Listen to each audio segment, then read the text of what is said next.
So good morning students. In the last class we discussed about the CMOS static electrical behavior. So next to that we are going to discussing about the CMOS dynamic electrical behavior. So dynamic behavior is nothing but it is the circuit behavior when input output signals are varying. So that is what regarding the dynamic. And so because of the dynamic behavior we can also call it as AC behavior. So AC behavior nothing but so alternate current. So where current is not fixed, keep on varying. So in that regard, so dynamic behavior we can also call it as AC behavior. And next to that, so whenever a designer designs a circuit, so first he is supposed to verify the functionality. Then after that he also need to explain the parameters such as, define the parameters such as what is the speed of the circuit and what is the power dissipation of that particular circuit.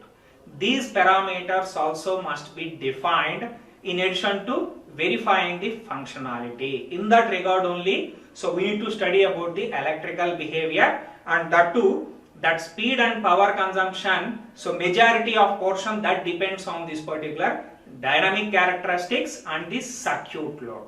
Okay, so this is very important. So dynamic characteristics, so because the speed of the circuit and power dissipation mainly depends on dynamic behavior and a circuit load.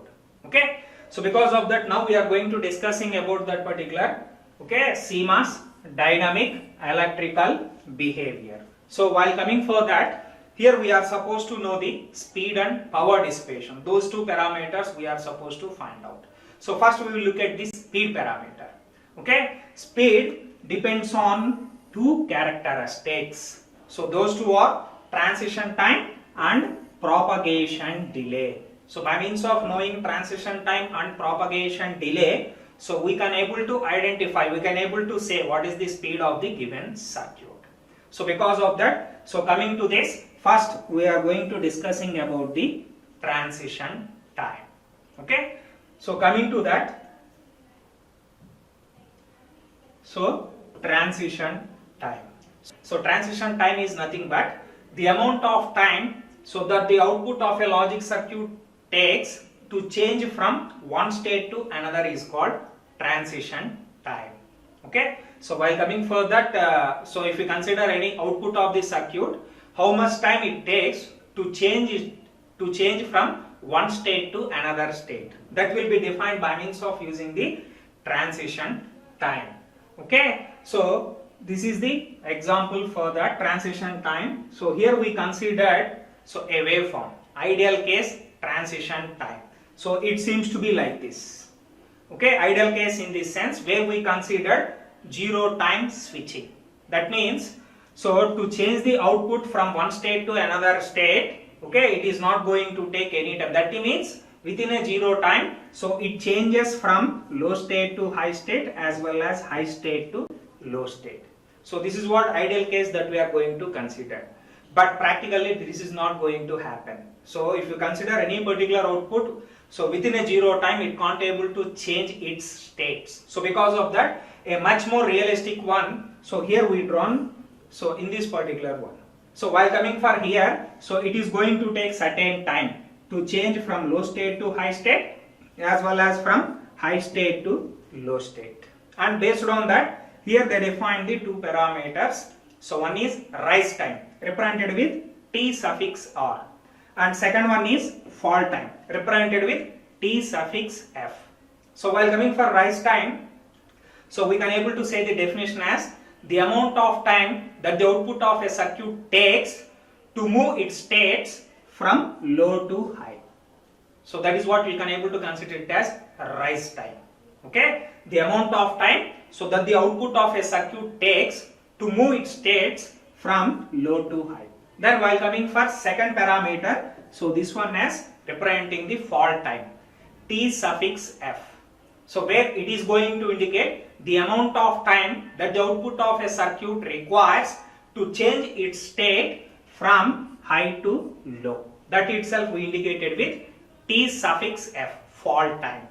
And if you observe this particular one, so rise time is twice to that of the, so greater to that of the fall time, and in fact it is twice to that of the fall time TF. Why? Because so whenever output is moving from low to high, obviously input is moving from high to low. Because of here we consider it as an inverter response. Okay. So if that is the case, so PMOS transistor is in on state in that particular inverter. So in PMOS current is going to flow by means of holes. So the mobility is half to that of the electron mobility. So in that regard, so rise time is going to be 2 times greater compared to the fall time. While coming for fall time, here this particular transition is going to happen whenever NMOS transistor is on. So if NMOS transistor is on, then only output moves into the low state. So in that regard, so while that particular NMOS is moving, okay, is on, output is moving from high to low. So because of that, where in NMOS electrons, due to electrons current is going to flow, and electrons mobility is 2 times greater compared to the holes. So because of that, if you look at this particular fall time, which seems to be half to that of the rise time. Okay. Then whatever here we consider, which one is a much realistic one, even this one also, so not the exact one, because of, if you look at this particular one, the rate of change of voltage is not going to change instantaneously. Okay.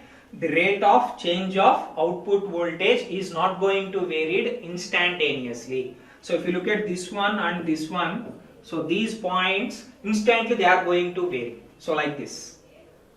Okay. So with a curve, sharp edges, it consists of instantaneously it is going to vary. But in practical that is not going to happen. So instead of that, the initial and ending portions are somewhat smoother. So because of that, it seems to be like this particular curve instead of that.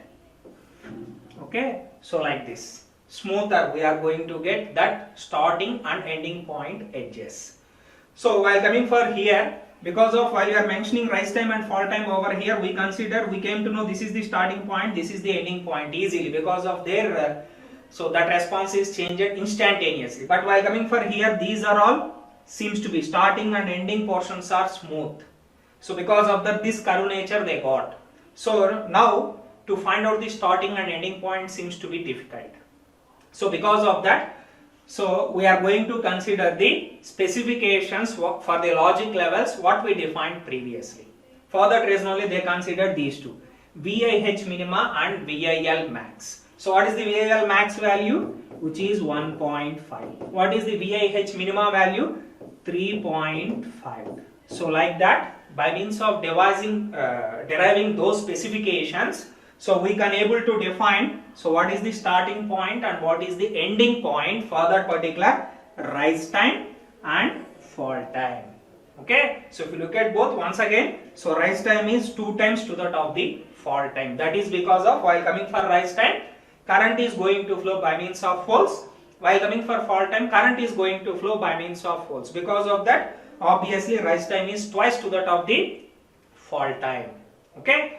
And these rise time and fall time, in another way also we can able to define it as the amount of time taken by the output to cross this particular, okay, undefined state. Okay. So if you look at this particular one, rise time from here to here, where this value is VIL max, which is 1.5, where this one value is VIH minima. Values are 1.5 and 3.5. So in that aspect, we can also define rise time and fall times are the amount of time so it takes to cross the undefined region, which is 1.5 to 3.5. We defined it as an undefined region. So how much time that particular output takes to cross that particular undefined region, we can also able to mention it as so rise time and fall time.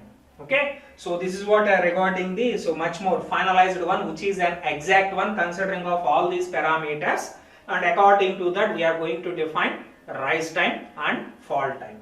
And these rise time and fall times, so mainly depending on two parameters. Okay. So one is on resistance. Okay. So one is on resistance and second one is the load capacitance. Okay. The rise time and fall time mainly depends on two factors. Those two factors are so on transistor resistance and the load capacitance. So if you keep on increasing the load capacitance, obviously that rise times and fall times are drastically increases. So in that regard, so designer should not intentionally place any particular load capacitor at the output side. But anyway, by default, whatever circuits we realized, they consist of certain capacitance. That capacitance you can able to call it as the stray capacitance. Okay. So that capacitance we are going to studying about this particular one, stray capacitance. So that's what. So here. So this is what the stray capacitance which was present within the particular circuit. So that capacitance we can able to call it as a stray capacitance, and we can also call it as so capacitive load or an AC load. Okay. So that is what regarding that particular one, stray capacitance. And here I am going to explain so what are all the sources for that stray capacitance. As I mentioned, intentionally we didn't place any capacitor externally, but so within the circuit itself it consists of certain capacitances. So those capacitances we can able to call them as stray capacitances. So mainly there are three sources are there for occurrence of that particular stray capacitance. So those three are, so let me explain by means of one particular circuit diagram. So here I placed so two CMOS inverters. So one is NMOS and another one is PMOS. Okay, so VDD, and this particular output I applied once again as input for one more CMOS inverter.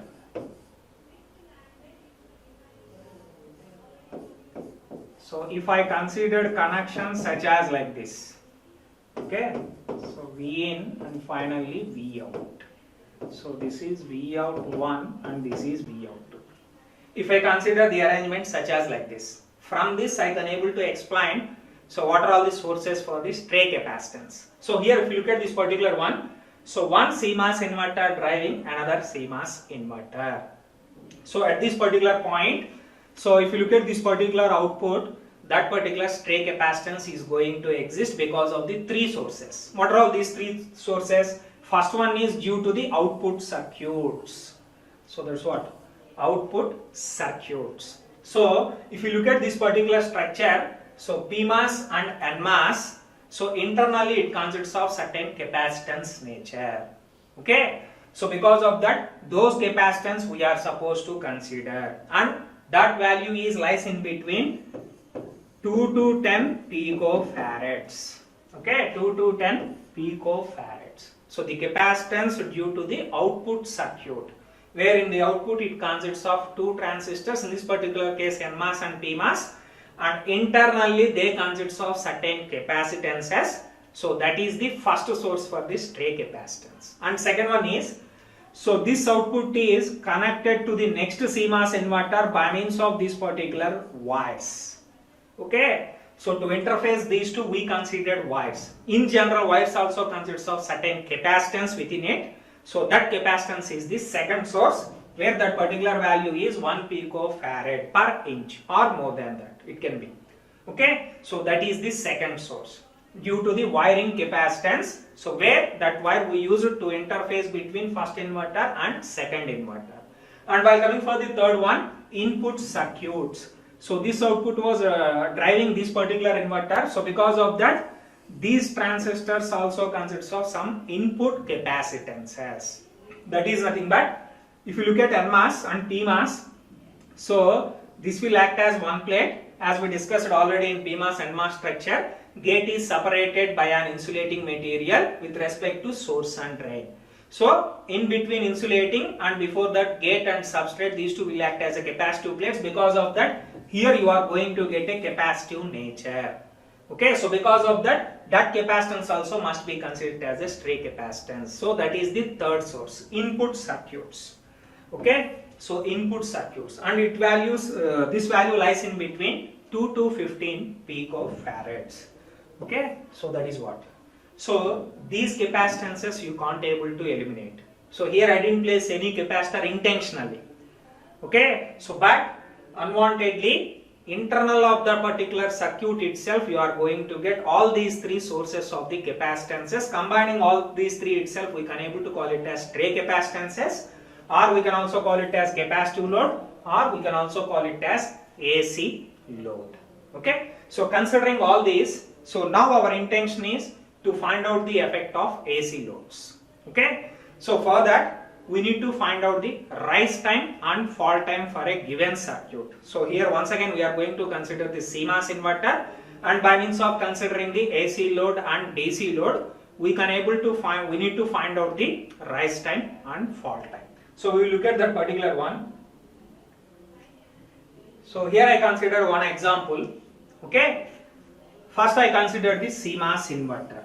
So where it consists of pull-up network as PMOS and NMOS network. In NMOS network it consists of NMOS transistor, and equivalent circuit I drawn by means of considering resistance. So while coming for PMOS, it represented that equivalent resistance represented with Rp, while coming for NMOS, that equivalent resistance represented with RL. So this is what the CMOS inverter. And so external load, whatever it consists of, so that I indicated by means of considering all these. So because of now I need to realize the dynamic behavior, so I supposed to consider both AC load as well as DC load. So where in this particular one, okay, anyway, particularly dynamic, we are supposed to put more concentration on, okay, AC load itself. But whatever the circuit we connected to that particular CMOS inverter, so that I am representing equivalent to this particular circuit. So how we realize? So anyway, you know previous. So how we can able to realize an VL and RL? Whatever circuit was realized, with respect to that we can able to draw the Thevenin's equivalent circuit, and here VL and RL, these two are going to represent the DC load. So while we are finding the transition time, that is nothing but rise time and fall times, so DC load is not going to show that effect. So in that regard we can able to neglect while we are dealing the dynamic behavior. And in addition to that, so here it consists of a load capacitance CL, that itself we can able to consider it as an AC load. Anyway, even though intentionally if we didn't place any particular capacitor, internal to this circuit it consists of stray capacitance, that one also you can able to represent such as like this. Combining all stray capacitance, and if I applied any external, combining all you may consider it as CL. Okay, where CL we can able to call it as AC load. So to find out the response of the dynamic transition time in dynamic behavior, so we are supposed to consider the AC load by means of neglecting the DC load. Because of we need to neglect this particular one, where RL we can able to consider it as infinite and VL we can able to consider it as 0. Okay, so by means of that, so we can able to eliminate this particular circuit. Simply this CL is going to remains. Okay, so because dynamic behavior transition times, so mainly depends on on transistor resistances and the load capacitance, but it does not much depending on the DC load. In that regard we can able to neglect those two by means of assuming load resistance equals to infinite and VL equals to 0. Now coming to the next one, so this is what we are supposed to consider. So I eliminated that particular DC load. Okay, here I considered only that particular load capacitance. Okay, so moderate value we considered over here for CL, which is 100 picofarad. So that is the AC load. And initially I considered Vout equals to 5 volts. If it is 5 volts means obviously input must be 0. Then only PMOS transistor is on, NMOS transistor is in off state. Because of that NMOS lies where on resistance is greater than 1 mega ohm, and while coming for this the resistance is 200 ohms. Okay, so because of that, so initially the value what we got is 5 volts at the output side. So here my intention is to find out the TF, fall time. So fall time is nothing but the amount of time that the output takes to move its states from high to low. So initially it consists of a high state. So next our intention is to move that particular state to a low state, and what time it takes to move from high to low, that itself we can able to consider it as TF. Okay, fall time we need to find out for this particular one. So initially at T equals to 0, this is the case. Okay, 5 volts. So immediately if I switch on, if I applied plus 5 volts, so what happens if I applied plus 5 volts in this particular case? Okay, so immediately NMOS transistor enters into the on state and PMOS transistor enters into the off state. So because of that, applying this particular 5 volts, okay, 5 volts, NMOS becomes on. Because of PMOS, as we considered in the previous case, so in PMOS current is going to flow due to holes, in NMOS current is going to flow due to electrons. Because of that, while coming for mobility, holes mobility is 2 times lesser compared to electrons mobility. In that regard, if I considered NMOS as 100 ohm, then we can able to represent PMOS as with 200 ohms. Okay. So because of that, here I consider this. So immediately I converted into 5 volts. Then obviously NMOS enters into the on state, PMOS enters into the off state. Because of that respective resistance values it can able to get. So now what happens? Anyway, capacitor starts discharges. So it immediately not able to discharge all the voltage which was present in that particular 100 picofarad capacitor. It takes certain time to discharge that particular whatever voltage is charged. So previous case is charged up to 5 volts. So it will take certain time. So because of that, if I assume that t equals to infinity, okay, so before that particular time, so the outputs capacitor is fully discharged and finally it reaches to a value of 0. Okay, so that is what we are supposed to get. Because of that, whenever NMOS transistor is on, so this capacitor start discharging through this particular path and reaches to ground, and before at t equals to infinity, so output we may reach a value of 0. Okay, and while this particular output gets discharging, we need to observe the value of Vout. Okay, so by means of using the exponential law, so whenever capacitor charging and discharging, we can able to observe the Vout across that particular one by means of considering the exponential law. Okay, so considering that, so this is the formula that we are going to get. So this one you already studied in our PDC, such as that here capacitor is decreasing exponentially. So for an exponentially decreasing wave, the relation you can able to write it as Vout equals, okay, VDD into e power minus t by Rm into Cl. Actually the formula is minus t by Rc. So here that resistance, what resistance we are supposed to consider? Because of NMOS transistor is on, that Rn we are supposed to consider, and load capacitance is Cl. So because of that, so this is what they considered. So this equation you already gone through in PDC. So using of the same expression, while we are realizing equation for whenever capacitor is discharging, what is the voltage across that particular one? So that one is Vout equals VDD into e power minus t by Rn into Cl. Okay, now we know those values, simply substitute in that. Anyway, VDD we consider it as plus 5 volts and e power minus t by Rn. So NMOS resistance is 100 ohm. So because of that particular 100, and Cl is we considered 100 picofarad. So because of that 100 into 10 power minus 12. And solving that particular one, finally we got this is the thing. 5 into e power minus t by 10 into 10 power minus 9, where this particular one is going to indicate the RC time constant. So while coming for this, this is for a fall time. So for a fall time, the RC time constant becomes 10 nanoseconds. Okay, so this is how to realize the Vout. Now what we are supposed to find out? So here our intention is to find out the fall time. So how you can able to say, how we can able to detect the fall time? As I mentioned previously, rise time and fall time you can able to identify. So by means of the total time taken by the output to cross that particular undefined region. That means, so because of fall time from 3.5 to 1.5, okay, so how much amount of time that the output takes to cross that particular undefined region, that is in between to cross 3.5 to 1.5, to move from 3.5 to 1.5, how much time that the output takes. Okay, so by means of finding that particular one, we can able to identify the fall time. So in that regard, my intention is to find out how much time it takes to reach the output value to 3.5. In the same way, I need to find out how much time that the output takes to reach a output value of 1.5. By means of finding these two and subtracting those two, we can able to get the resultant one. So because of that, here I supposed to get a t equation in terms of t. So solving that particular one on this side exponential. So if you move towards the right side, then obviously you are going to get natural logarithm for that. And substituting that v out by vdd, so that is v out by vdd, and exponential if you want to eliminate minus t into minus t by Rn into Cl. If you move that particular minus, and because of exponential here we got the logarithmic, and other than t remaining all parameters, if you move towards the right side, this is the resultant equation you are going to get solving that particular one.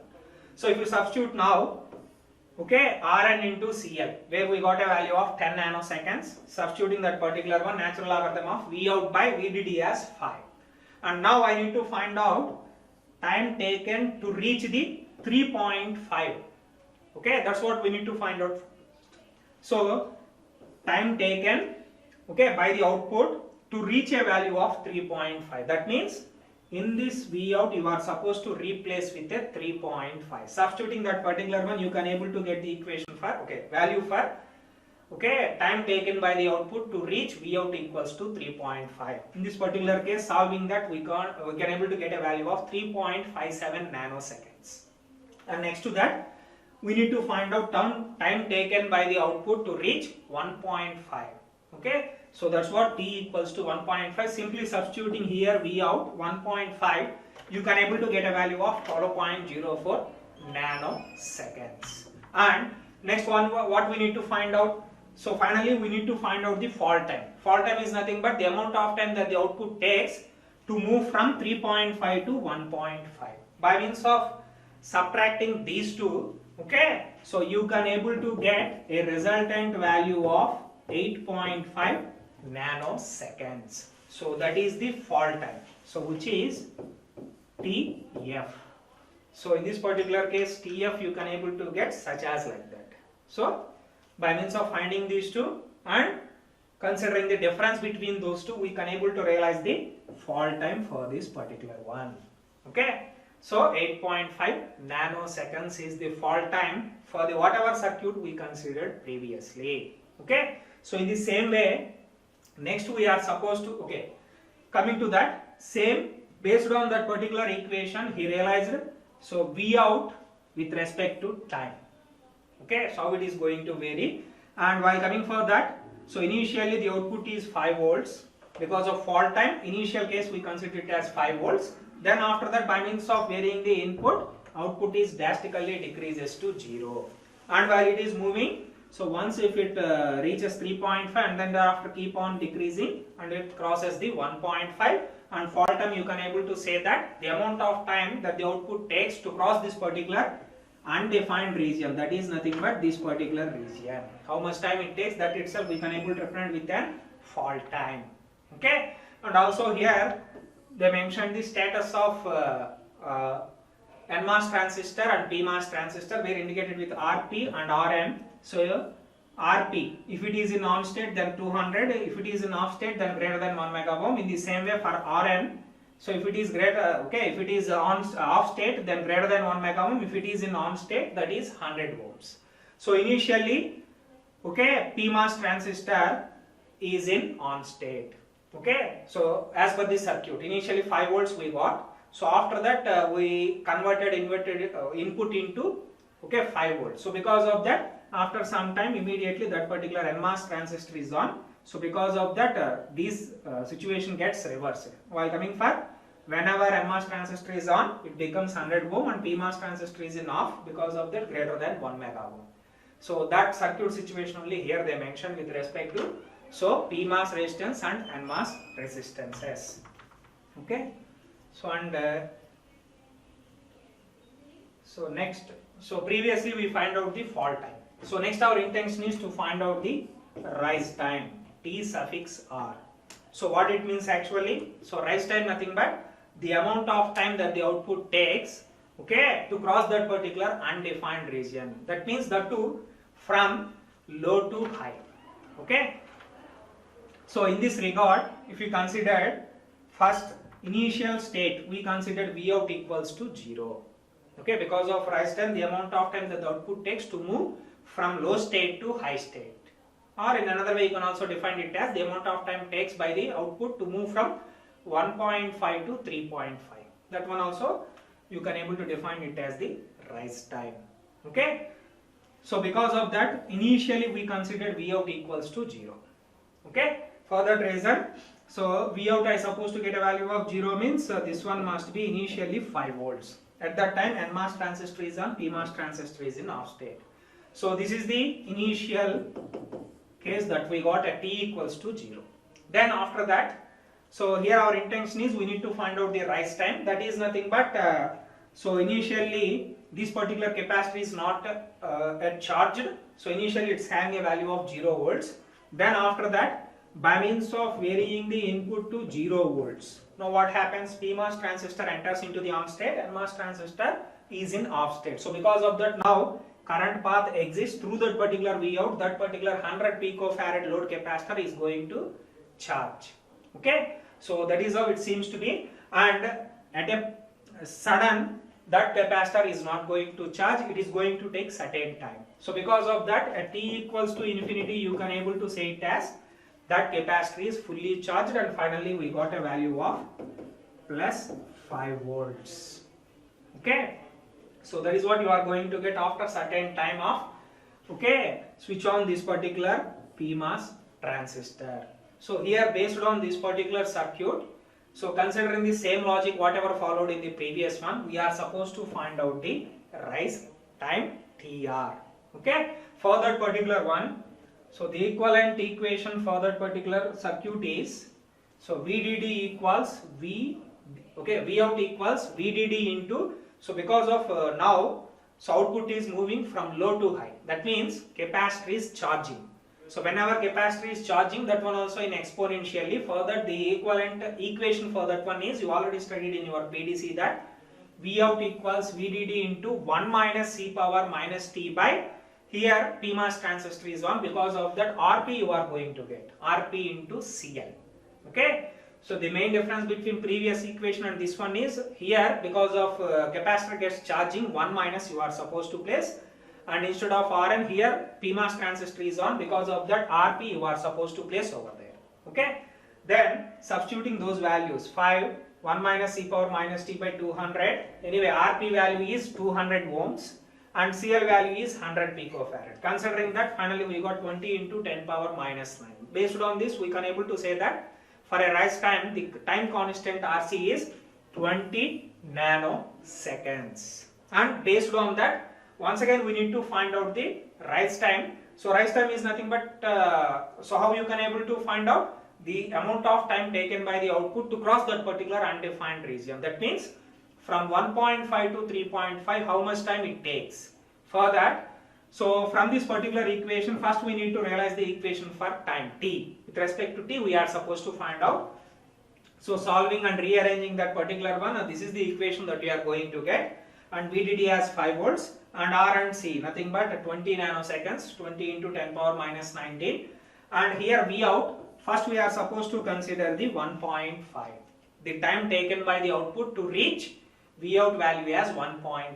That is what T suffix 1.5 is going to represent.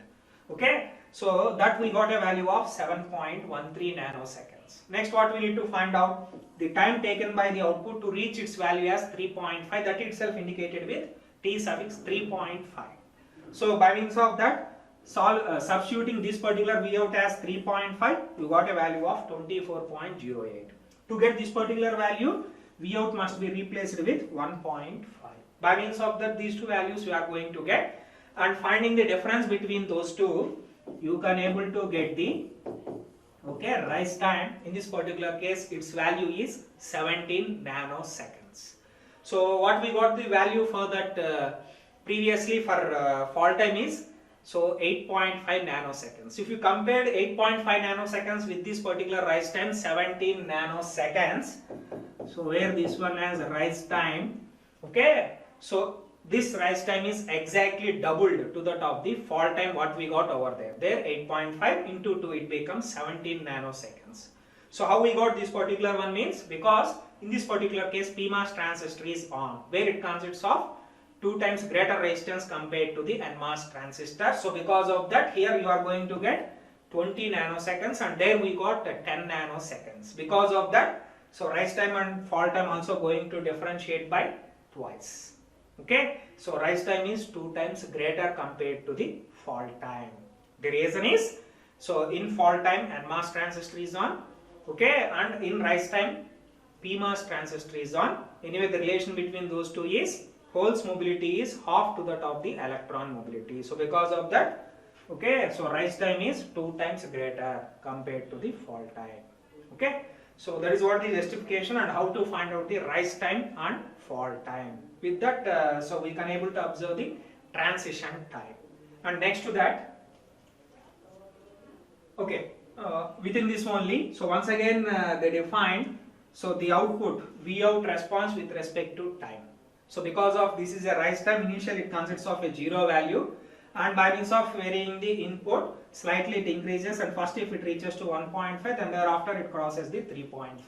And within this we can able to find out the, okay, rise time. So by the amount of time taken to cross this particular undefined region, which is in between 1.5 to 3.5. That's what in a graphical manner they represented that particular one.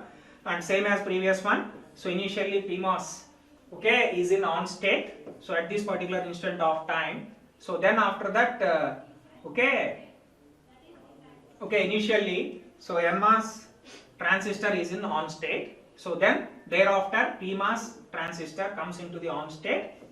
So that's what they represented in that particular waveform.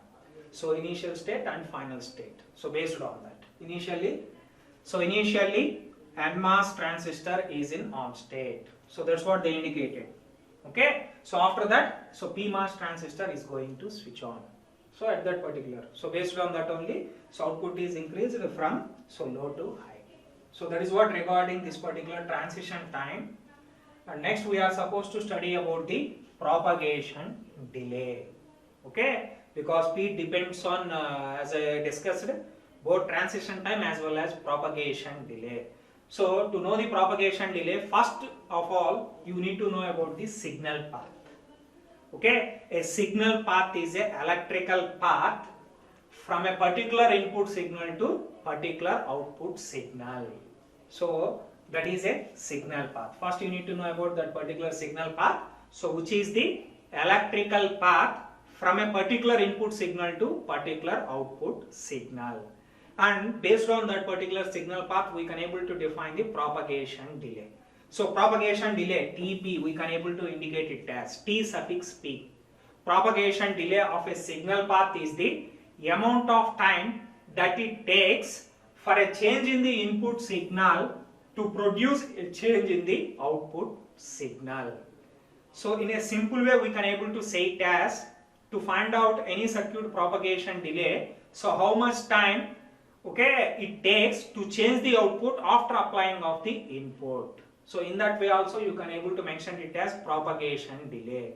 Okay, that means after applying input, how much time that circuit takes so to change the output with respect to that particular input. So that is what the propagation delay. Okay, so here so mainly we need to consider the two parameters, two propagation delay parameters. So those are all TP-LH and TP-HL. T suffix P LH and T suffix P HL. So this is nothing but the time between an input change and the corresponding output change when the output is changing from low to high. Okay, so TP-LH is nothing but the time between an input change and the corresponding output change when output is changing from low to high. Okay, and next one is TP-HL. So the time between input change and the corresponding output change when the output is changing from high to low.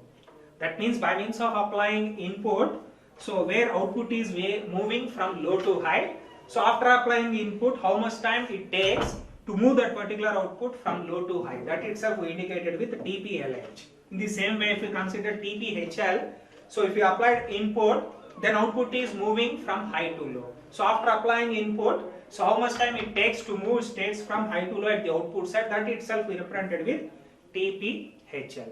So for propagation delay, so these two parameters only we are supposed to consider. And first we considered the ideal case.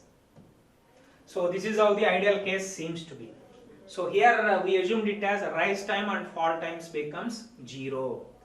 By means of considering that this is the equivalent waveforms that we are going to get. So after, so input is varying, how much time it takes so to get variation in the output. That's what we can able to indicate by means of that particular propagation delay of that particular circuit. That's what TPHL we can able to indicate it as.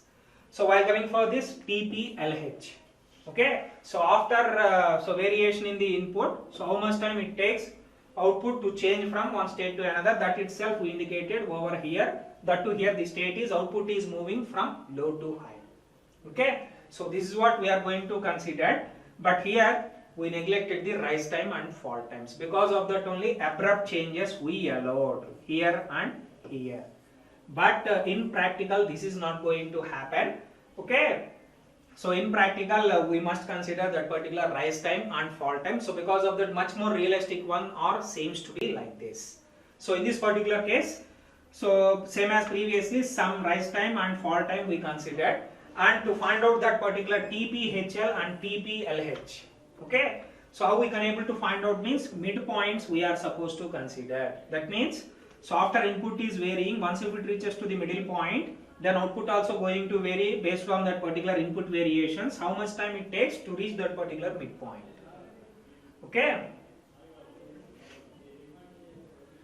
So next we are going to discussing about this particular one. So in propagation delay, as we discussed, so we need to consider the TPHL and TPLH. That is nothing but, so by means of applying the input, how much time the output takes to move from high to low. So that's what, high to low. So that itself we indicated with TPHL. And while coming for second parameter, TPLH. That means after changing in the input, how much time taken by the output to move its state from low to high. So that itself we indicated with TPLH. So here we considered initially rise time and fall times are zeros. TR and TF are zeros. Because of that only there are abrupt changes here we considered. By means of that I defined TPHL and TPLH. But in practical, so you should not consider rise time and fall times as 0. So because of that much more realistic one seems to be like this. So it is going to take certain time to move from low to high input as well as output. According to that we need to consider the these inputs and output waveforms. Then how you can able to find out this particular TPHL means we are supposed to consider the midpoints of that particular transitions. So based on that, so V input here we can able to consider it as that input is varied, according to that output needs to vary. So that one also we considered at the midpoint itself. So from this particular midpoint to from this particular midpoint, so that itself we can able to consider it as propagation delay for that particular circuit to change its outputs from high to low. In the same way here as well. Here also midpoints only we considered, and by means of that you can able to define the TPLH, nothing but the amount of time that the output takes to move its states from low to high after the change of input. So this is what the much more realistic one. So by means of this we can able to find out the propagation delay for any particular circuit. So this is what, based on the transition time and propagation delays we can able to find out the speed of the circuit. Then after that, the last topic in this particular one is power consumption. Also we can able to call it as power dissipation. So in general, so for this one also in so in static also it consists of some So next we are going to discussing about the power consumption. We can also call it as power dissipation. So the power consumption of a CMOS circuit, when output is not changing, that power consumption we can able to call it as static power consumption or dissipation. In general, that power consumption is very less. So let me explain with one example. if our personal computers, if you didn't run any application, if you put in ideal state, at that time very less power it is going to consume. That power consumption itself we can able to call it as static power consumption. We can also call it as quiescent power consumption. Other than static, we can also call it as quiescent power consumption. And next to that, another type of power consumption is dynamic power consumption. So dynamic power consumption nothing but the power consumption of a CMOS circuit when output is changing. So that is what we can able to call it as dynamic power dissipation or consumption. Okay, so in general, so if you compare static with dynamic power dissipation, static is very less. So because of that, we can able to neglect the static power dissipation. So while we are finding the overall power dissipation or consumption, so we can able to prefer only dynamic power dissipation. And in dynamic power dissipation, mainly there are two sources are there. By means of those two sources, dynamic power dissipation we can able to find out. So in that, the first source is, so while you are applying a CMOS inverter input signal, okay, which is varying. Initially we applied 0, after that so we moved on to the 5 volts. So in between 0 to 5, while signal is moving, once if it reaches around the value of 1.5 to 3.5, both pull up and pull down transistors are in on state, as we already defined in the previous one. So like I wasted, P wasted, we find out now. So non-ideal inputs while we are discussing, by means of applying 1.5 and 3.5, at that time both transistors are in on state. Same situation will be arise whenever the input is moving low to high as well as high to low, because it needs to vary from 0 to 5 as well as 5 to 0. So those values are varying. They must have gone through 1.5, 2.5, 3.5, and whenever those non-ideal inputs are occurring at the input side, 1.5, 3.5, in between values, those two transistors, both PMOS and NMOS transistors is in on state. So because of that, what happens? So there is a current is going to flow from VCC to ground. So that we can able to consider it as wastage of current. By means of that, some power is going to dissipate across that particular one. So that one we can consider also it as wastage of power. That is the first source. Okay, where both transistors so lies in the on state. So that is the first source. So based on that particular one, so you can able to realize power, where that particular equation is PT equals CPD into Vc square F. CV square F in a short form, you can able to remember it as. Okay, so because of the first source, that is because of the direct path exists from VCC to ground. So because of input is around 1.5 to 3.5 and input is signal transmitting is going to happen. So those values are going to occur. So because of that, some power is going to dissipate. That power itself we represent with PT. So which is equals to CPD VCC square into F, where PT is the circuit's internal power dissipation due to output transitions. Because of the output transition, that's what we can able to call it as dynamic. So because of that, that's what it is going to represent with PT. And while coming for VCC, this is the power supply. Okay, as I mentioned, VCC or VDD both are same. Any one you can able to use. In our case, its value is plus 5 volts. And F is the transitions frequency. How many transitions are going to perform within a particular time. Okay, so that one you can able to represent it as this transition frequency, and CPD is the typical capacitance value for that particular power dissipation, which is a constant value described by the manufacturers itself. Considering all those, so this is the equation for the first source. So coming to the second one, so the second source for dynamic power dissipation is, so while because of the load capacitance, because at the output side load capacitance is present, so while we are in rise time, that capacitance needs to be charged, in fall time that capacitance needs to be discharged. So because of that, okay, while that particular capacitor charging, PMOS transistor is in on state. Because of that, that transistor is going to consume certain power. And whenever output capacitance start discharging, while discharging that particular one, NMOS transistor is in on state, that on transistor also is going to consume certain power.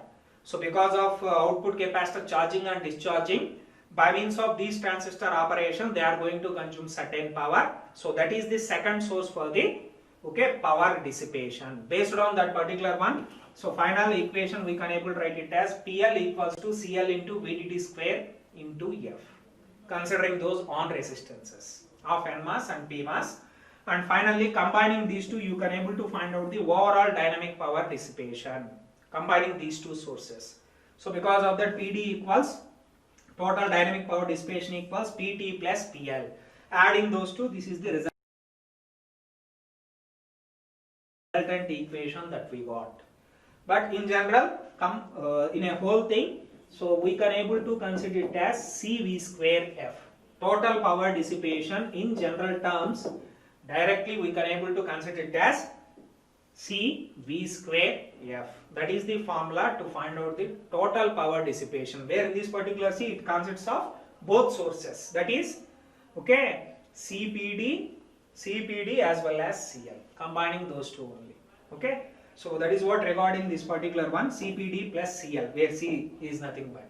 Okay, so this is the final equation you can able to remember. PD equals CV square F to find out the total power dissipation. Anyway, thank you.